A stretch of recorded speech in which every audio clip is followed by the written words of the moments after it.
श्याम।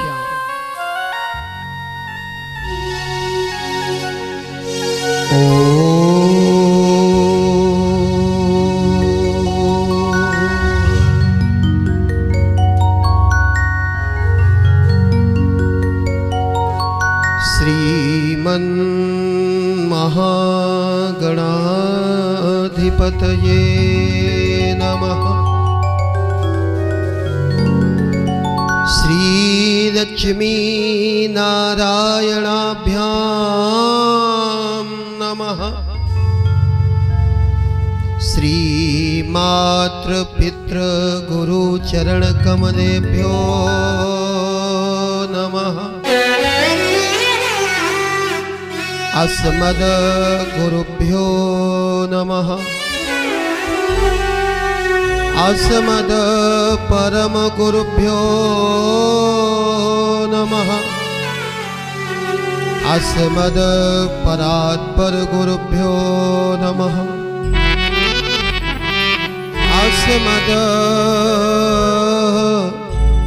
सर्वगुरुभ्यो नमः।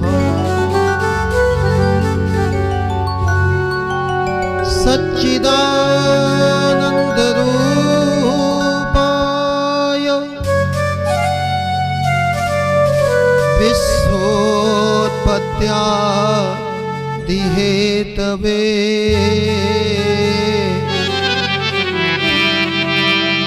तापत्रयविनाशाय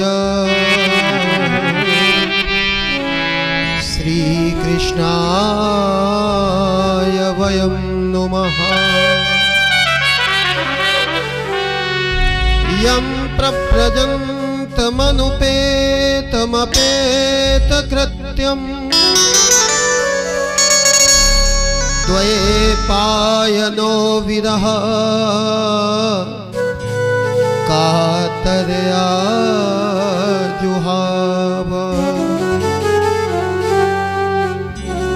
पुत्रेति तन्मयतया तरवोऽभिनेदु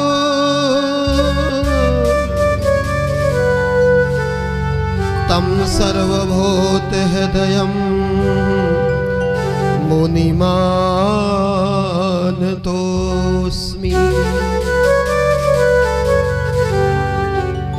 नारायणं नमस्कृत्य नरं चैव नरोत्तमम् देवीं सरस्वतीं व्यासं ततो जयमुदीरये।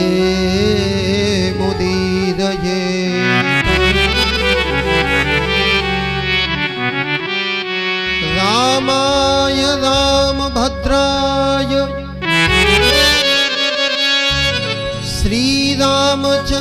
श्रीरामचन्द्राय वेधसे रघुनाथाय नाथाय सीताया पतये नमः। मनोजवं मारुतुल्यवेगं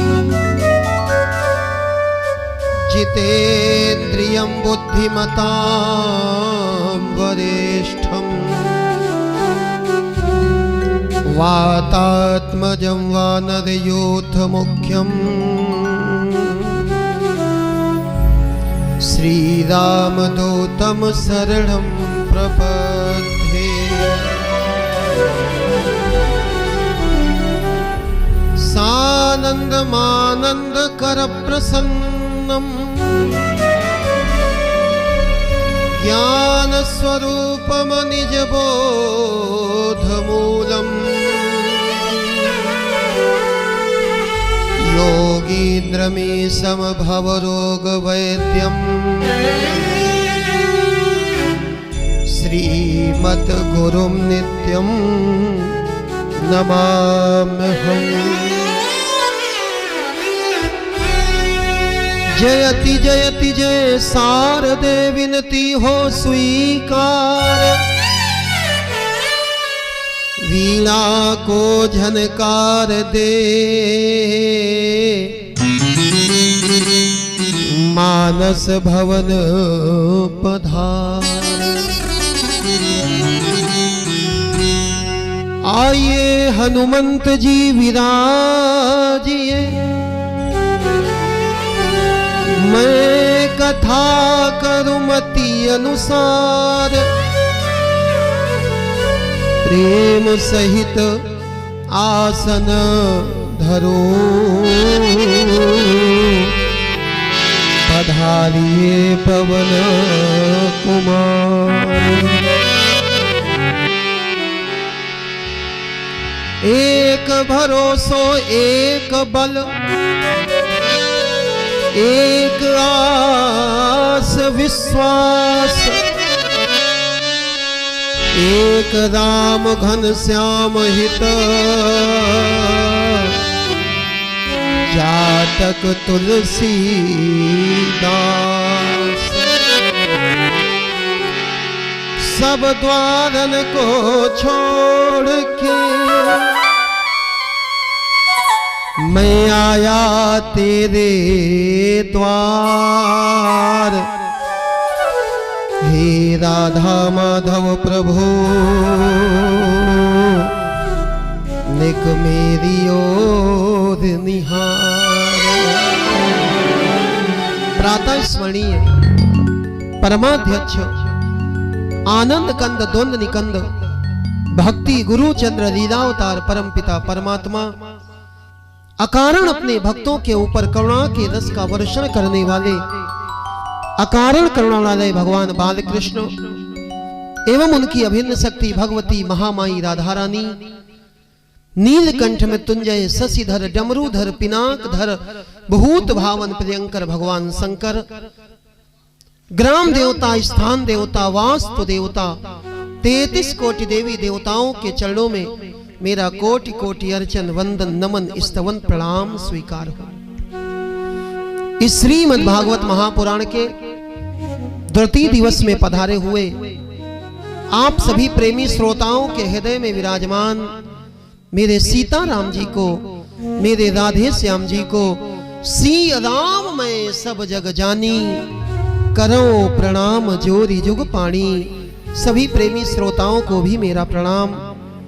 आइए भगवान की कथा में प्रवेश करें। मिलकर के 2 बार भगवान का नाम बोल लिया जाए। और क्या बोलेंगे? बोल हरि बोल हरि, हरि हरि बोल।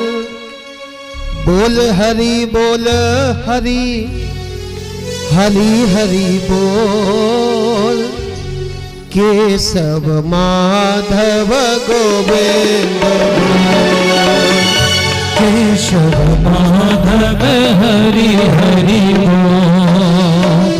बोल हरि बोल हरि, हरि हरि बोल। बोल हरि बोल हरि, हरि हरि बोल। केशव माधव बोल हरि बोल हरि, हरि हरि बोल। बोल हरि बोल हरि, केशव माधव गोविंद बोल। केशव माधव हरि हरि बोल।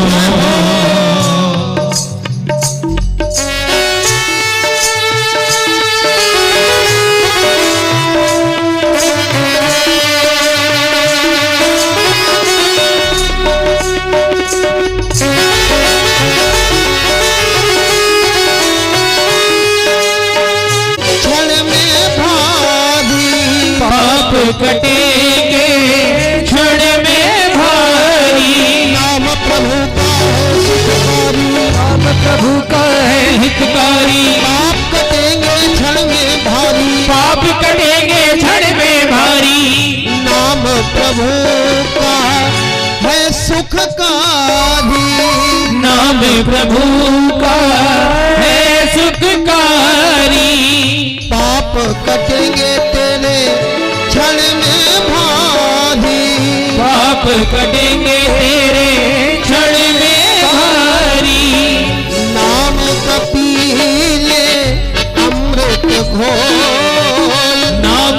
दिल में अमृत घोल।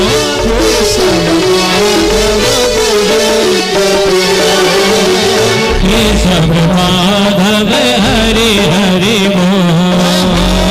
केशव माधव हरि हरि बोल।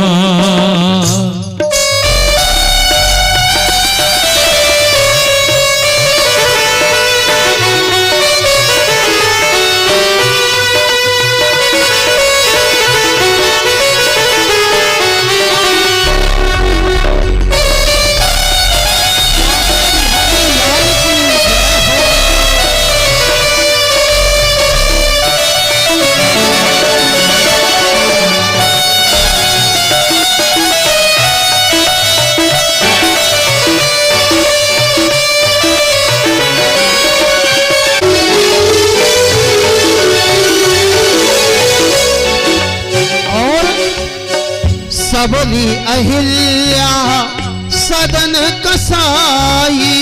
सबरी अहिल्या कसाई।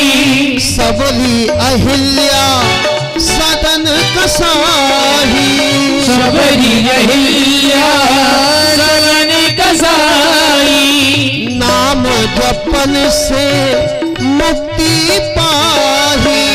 नाम जपन से मुक्ति पाई। सबरी अहिल्या सदन कसाई। सबरी अहिल्या सदन कसाई। नाम जपे से मुक्ति पाई। नाम जपे से मुक्ति पाई। सबरी अहिल्या सदन कसाई। सबरी अहिल्या सदन कसाई। नाम जपे से मुक्ति पाही। नाम जपे से मुक्ति पाई। नाम की महिमा है अनमोल। नाम की महिमा है अनमोल। केशव माधव गोविंद बोल। केशव माधव हरि हरि बोल। केशव माधव हरि हरि बोल।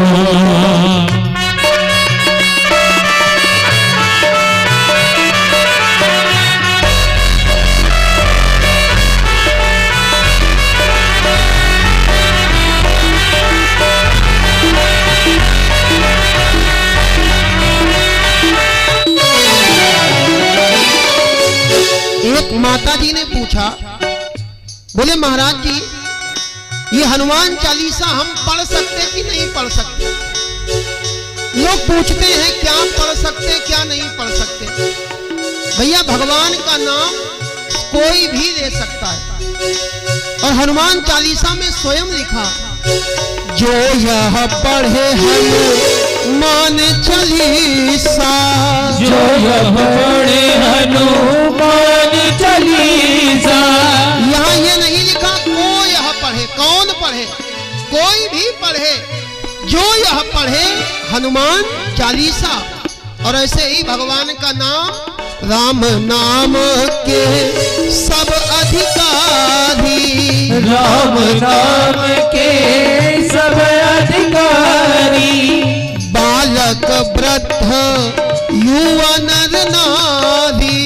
बालक वृद्ध युवा नर नारी। राम नाम के सब अधिकारी। राम नाम के सब अधिकारी। बालक वृद्ध युवा नर नारी। बालक वृद्ध युवा नर नारी। जन्म गवाता क्यों अनमोल। जन्म गवाता क्यों अनमोल। केशव माधव हरि हरि बोल। केशव माधव हरि हरि बोल। बोल हरि बोल हरि हरि हरि बोल। हरि बोल हरि बोल हरि बोल। केशव माधव गोविंद बोल। केशव माधव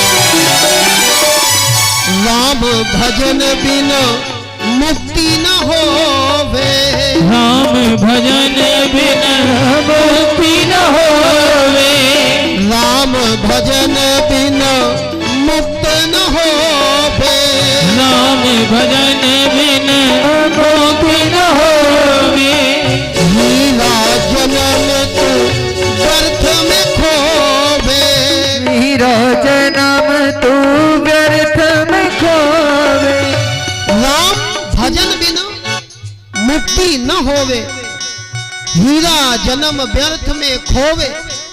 अब करना क्या है? राम रसायन पीले घोर, राम रसायन धीरे घोर, राम रसायन। और पहले माताएं गाती थी, क्या गाती थी?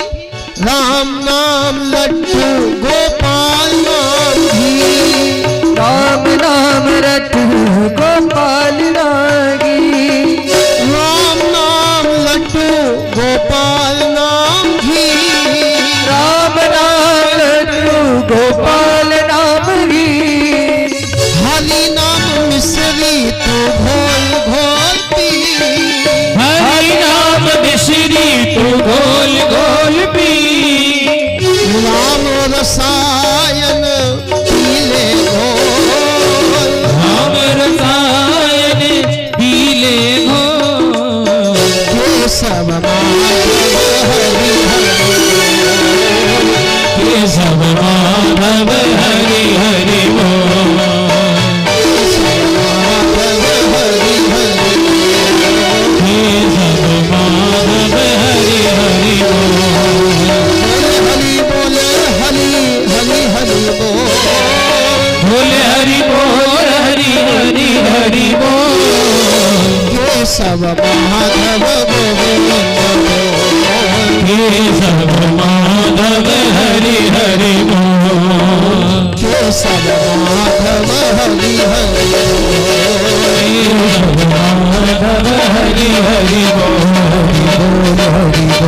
हरि हरि हरि बोल, हरि बोल हरि बोल हरि हरि हरि बोल, हरि बोल हरि हरि हरि बोल, हरि बोल हरि बोल हरि हरि हरि बोल, हरि बोल हरि बोल, हरि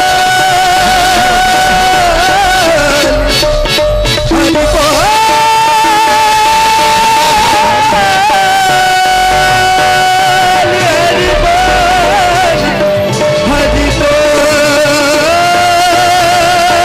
हरि बोल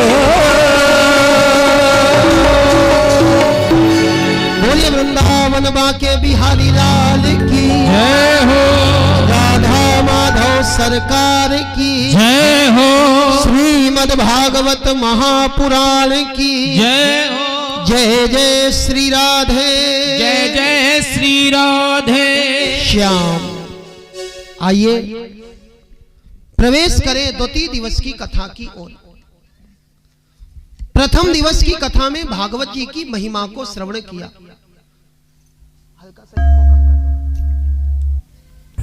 द्वितीय दिवस की वेला में भागवत जी की कथा का प्रारंभ होता है। श्रीमद् भागवत महापुराण की कथा 12 स्कंधों में वर्णित है और प्रथम स्कंध के अंतर्गत सर्वप्रथम मंगलाचरण किया गया। कोई भी कार्य प्रारंभ होता है तो हम मंगलाचरण करते।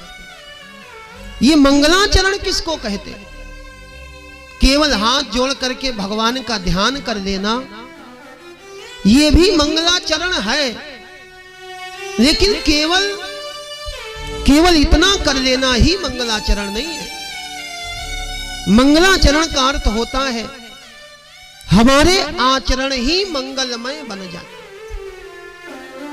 हमारे आचरणों के द्वारा किसी का अमंगल न हो, इसी को मंगलाचरण कहते हैं। आचरण मंगलमय होंगे मेरे भाई, तभी आपको भगवान के चरण प्राप्त होंगे। आचरण मंगलमय हो जाए। और व्यास जी के द्वारा मंगलाचरण किया गया। सत्यम परम धीमहि, उस सत्य स्वरूप परमात्मा की वंदना की गई। इसके बाद भागवत जी की वंदना करी गई। ये भागवत है क्या? निगम कल्प तरोर गलितम फलम। निगम कहते हैं वेद को और आगम कहते हैं पुराणों को। वेद का पका हुआ परिपक्व फल, गलितम फलम, सुख मुखाद मृत द्रव संयुतम। सुखदेव रूपी तोते ने इसमें अपनी चोंच मार दी और सुखदेव ने चोंच मार करके मानो अमृत संयुतम, इस भागवत में अमृत भर दिया। अब ये हो गया भागवतामृत। ये भागवतामृत सुनने के लिए नहीं बनाया गया, माफ करना। हम बैठे तो यहां भागवत सुनने के लिए, लेकिन व्यास जी कहते ये भागवत सुनने के लिए है ही नहीं। भागवत काहे के लिए है? पिबत भागवतम रसमालयम। ये भागवत पीने के लिए है। इसको तो पीते जाओ, पीते जाओ, आंखों के द्वारा पियो। भगवान की छवि का दर्शन करना, ये आंखों के द्वारा भागवत पीनी है। कानों के द्वारा कथा सुनना, कानों के द्वारा भागवत पीना, हाथों के द्वारा भगवान की सेवा करना, हाथों के द्वारा इस भागवत के रस को पी देना। पीवत भागवतम रसमालयम। लेकिन व्यास जी कहते हैं तो बहुत अच्छा, लेकिन सबके लिए नहीं है। ये भागवत केवल दो लोगों के लिए है। मुह रहो रसिका बहु भी भावुका। एक तो रसिक जनों के लिए और दूसरा भावुक जनों के लिए। जिसके अंदर रस नहीं होगा, जिसके अंदर भाव नहीं होगा, फिर उसको भागवत कभी समझ में नहीं आ सकती। भरा नहीं जो भावों से, जिसमें बहती रसधार नहीं, वो हृदय नहीं वो पत्थर है, जिसमें ठाकुर का प्यार नहीं। भाव होना चाहिए और रस होना चाहिए। भागवत जी की महिमा का वर्णन हुआ। इसके बाद में भगवान के 24 अवतारों का वर्णन आया। भगवान ने 24 अवतार धारण किए। भगवान 24 अवतार लेकर के आते, मानो भगवान इशारा करते हैं दिन में कितने घंटे होते, रात और दिन मिलाकर के 24 घंटे होते। मानो भगवान बताना चाहते हम तो 24 घंटे इस जीव के कल्याण के लिए तैयार रहते, लेकिन ये जीव हमारी शरण में आता ही नहीं। भगवान ने 24 अवतार धारण किए। सौनक आदि महात्माओं ने सूत जी से प्रश्न कर दिया, गुरुजी एक बात बताओ, इस भागवत की रचना कैसे हुई? क्योंकि आपने बताया ये भागवत 4 श्लोकों में थे और इन 4 श्लोकों से ये 18,000 श्लोक।